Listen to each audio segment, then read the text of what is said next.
Hi guys, hello, nice to see everybody here. Welcome to another Trainers Circle e-networking event for July. I see some familiar faces here in front of me.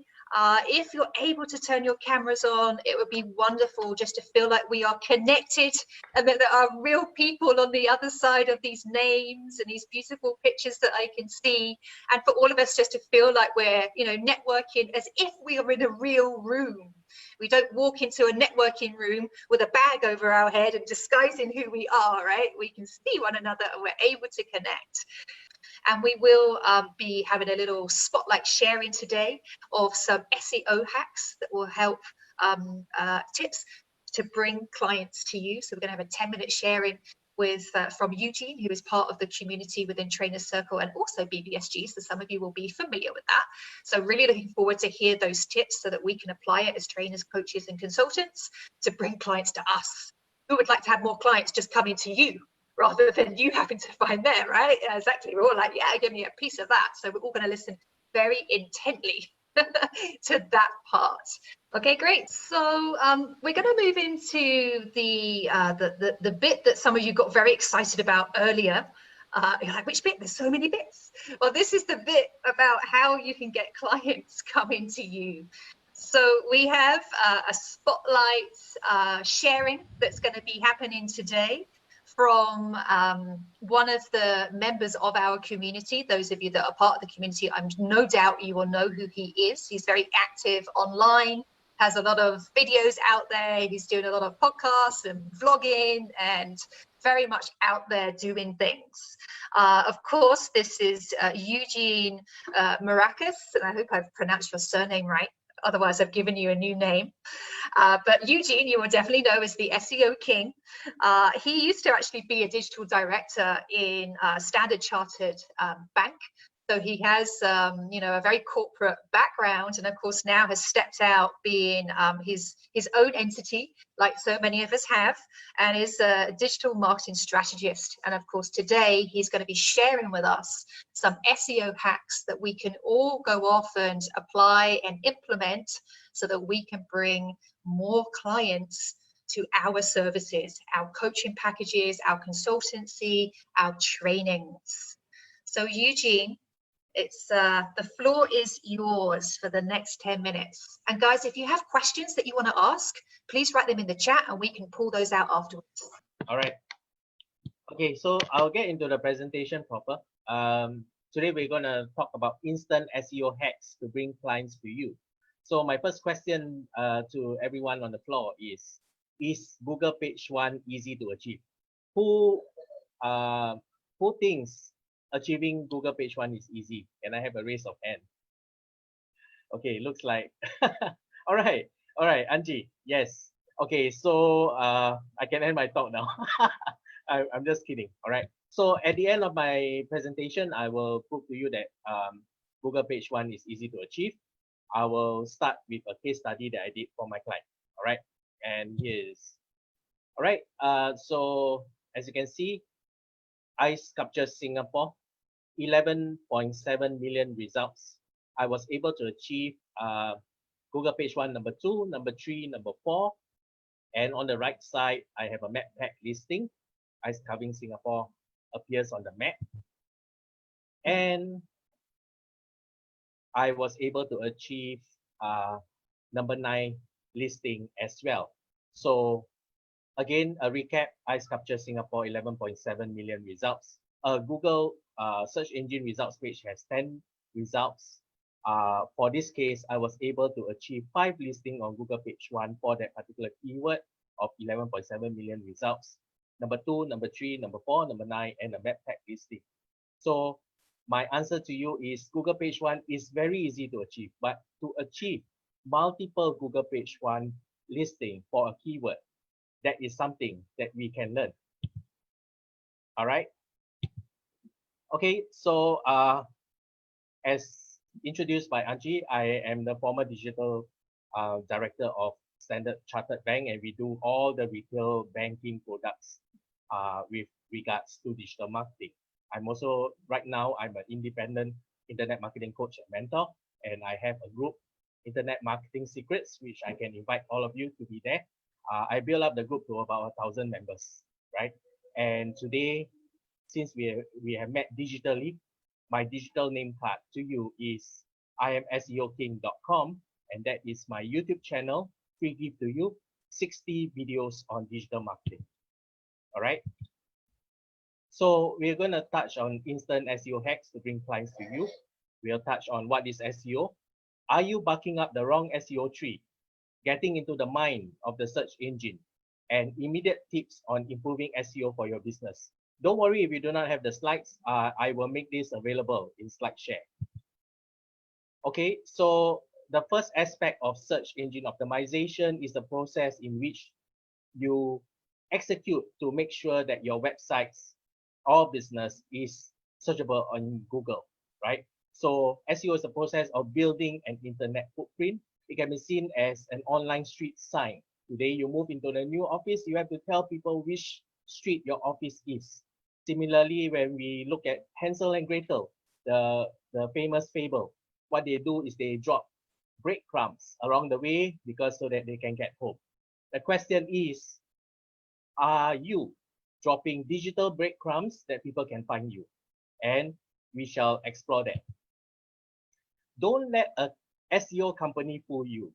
Ladies and gentlemen, it is very easy to rank the company name in Google page 1.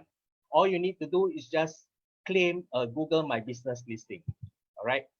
Okay, so on the left side, we'll look at things to do before SEO, and on the right side, SEO process. Firstly, you need to define the market. You cannot say that you're defining that you're marketing to everyone.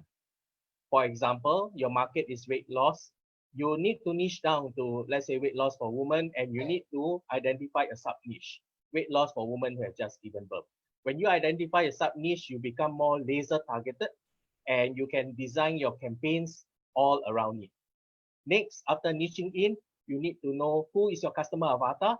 Can you map this customer to your niche that has certain age demographics, certain friends, certain preferences, and then that will make your targeting better. Next, you need to study your competitor and where is their playground. Where do they hang out? Do they run ads? Do they run things? One of the simple way to study your competitor is visit their website, and then you see whether they run retargeting ads back to you on Facebook, right? And the other thing is you need to have a lead strategy.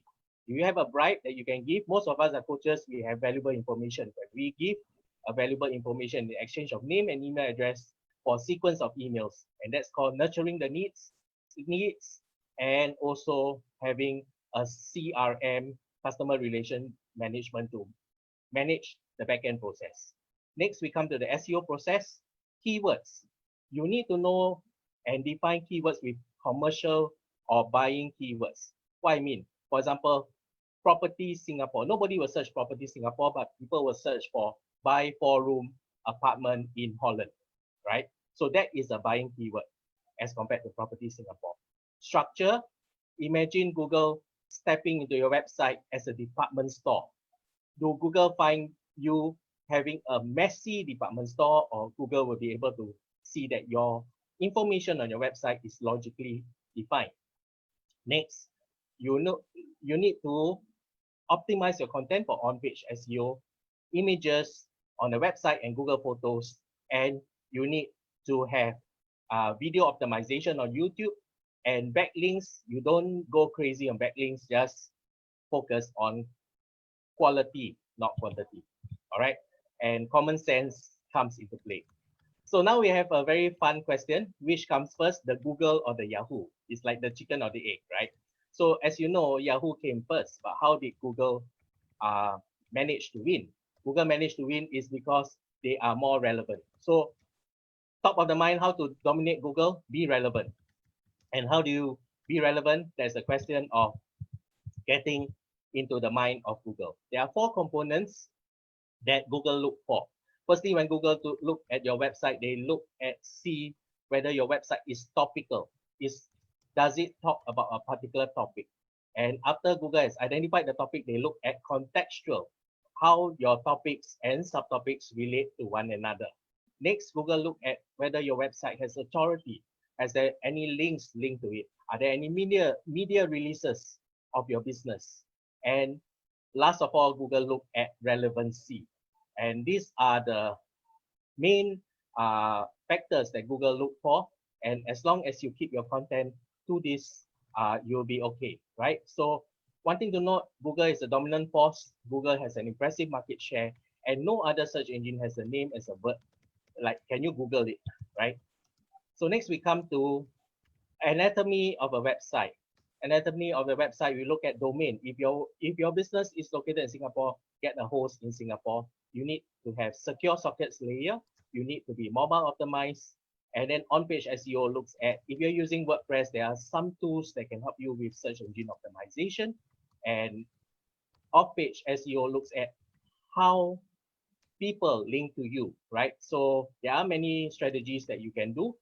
That you can get links, but don't go crazy on links. Get relevant links and quality links.